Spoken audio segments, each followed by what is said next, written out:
Hi, everyone. It's 7 o'clock and time for my live broadcast. I wanted to thank everybody who got online today and responded to the post that I did.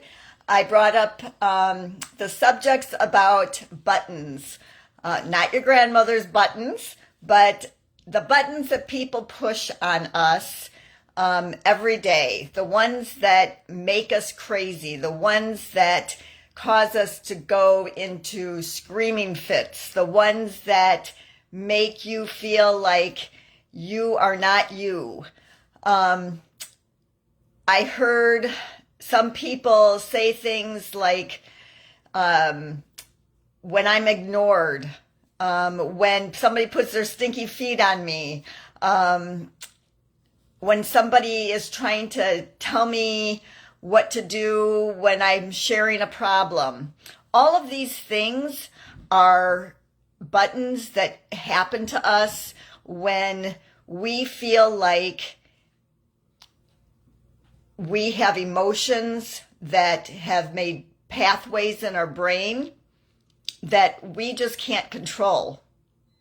So do you remember last week I did a post with a picture of our brains and all the electrical pathways that are happening, and how it was a really colorful post, and it showed all the neurons that were firing and how that all worked. Well, that's pretty much what our brains look like when we are having our buttons pushed. So it's kind of like if you have a cup, you know this is a cup. And the reason you know this is a cup is because you have a pathway that is in your mind that has told you that this is a cup. Now, if you didn't have that pathway, then you wouldn't know this was a cup. You would maybe call it something else. And not all pathways in our brains are bad.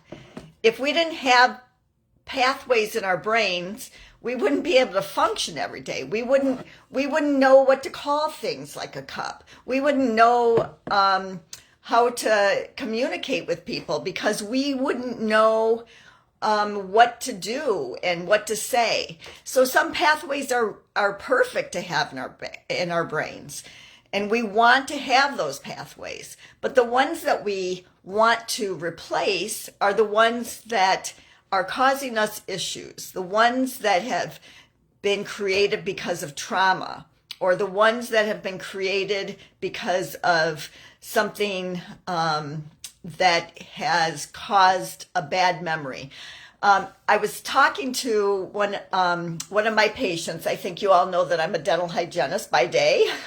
So I was talking to a patient today, and we were talking about favorite flavors of Prophy paste. And my favorite flavor of Prophy paste is cookie dough. And a lot of people will ask for mint. I cannot stand mint. And I also can't stand bubble gum. I can't stand those two smells. Not just bubble gum, but grape bubble gum. So, and the reasons why I can't stand mint and grape bubble gum is because I had a boyfriend in middle school who used to chew his gum with his mouth open, and he used to eat, I don't know if you remember those great big gobbers. I don't remember what they were called, but they were these great big pieces of gum, and you could hardly chew them with your mouth closed. They were so big. But the smell of that grape bubble gum and the smell of a mint gum would just come out of his mouth, and it just turned my stomach, I remember. And that was so many years ago. I'm not going to tell you how many years ago, but it was a lot.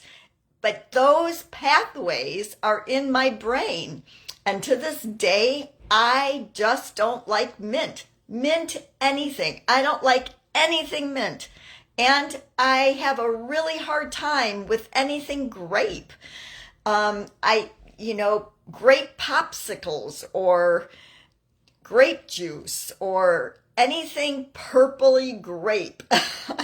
So that's just one instance of how pathways make their way through our brains, and those currents continue to follow those pathways throughout our whole lives.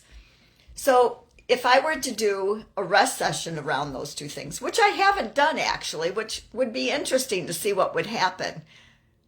But if I were to do a rest session around those, the idea is that those synapses, before they connect, those synapses are open when we do that rest session.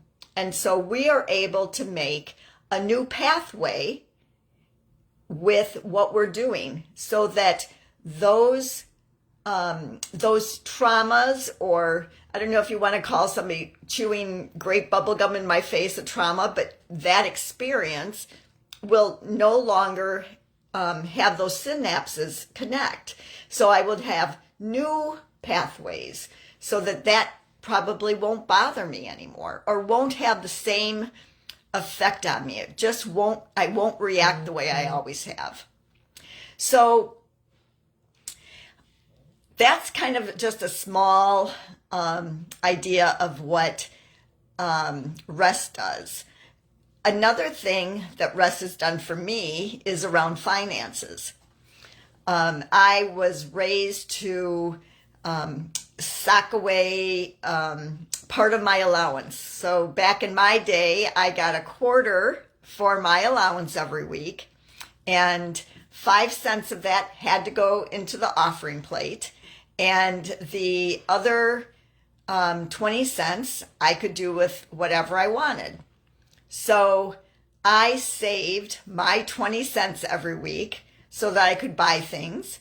And once I had enough money to buy something with my 20 cents a week, I would go do that. So I learned how to budget things. So now that's a good synapse. That's a good pathway to have. But I also had the trauma of when I was married and we didn't have enough money when we were first married, sometimes to pay our bills. And so that was a really hard trauma for me. That trauma actually goes back farther. It goes back to when I was a child and I was raised by a mother who had to raise 5 children of 5 children without a husband, because my dad passed away when I was 3 months old. And so that trauma of finances actually goes back to my mother and what she went through. And that actually was passed down from generation to generation. So, but those neurons are in my mind and cause me to have connections that cause me a lot of problems in my life. I have done a lot of rest sessions around finances and around money. And before I did that, I really felt weak and incompetent and scared when it came to money, because I never felt I had enough money. I never felt like I was in control of my money. I felt like money, even though I was a saver, I always just felt very desperate. But now I feel empowered. I feel strong, and I feel even a little daring at times. And that's because I've done a lot of work around finances and money. I've done a lot of work around that because I've had so much trauma around money. You know, you don't need to carry these things with you the rest of your life. You can get rid of them. I also posted a picture of a great big backpack. And the idea around that is that we're all carrying a lot of trauma around with us. And we carry this big backpack of trauma. And we can get rid of that trauma. We can get rid of that backpack. We don't have to have all these buttons that people can push. My buttons have become much fewer than ever before. Again, today I had someone at work who did something that in the past would have created a real response from me, not a positive one. And I didn't react at all to it. In fact, it didn't even cross my mind that that was something in the past that bothered me. And she mentioned it to my supervisor. And my supervisor came to me and she said, I just want to tell you that, so-and-so mentioned that she could not believe that you didn't react when this happened today. So I want you to know that there is another way. There's another way to live than to feel stressed. Another way to feel than to have somebody poking at you all the time, pressing your buttons. I can't promise you that you're not going to be mad if somebody puts their stinky feet on you. I can't promise that. But I can promise that we can make things much less reactive for you. My life feels so much better. I feel like I have taken off that heavy backpack. I feel like I have so many possibilities ahead of me. And it's because of doing rest sessions. And I just want to share that with everyone. This is so important to me.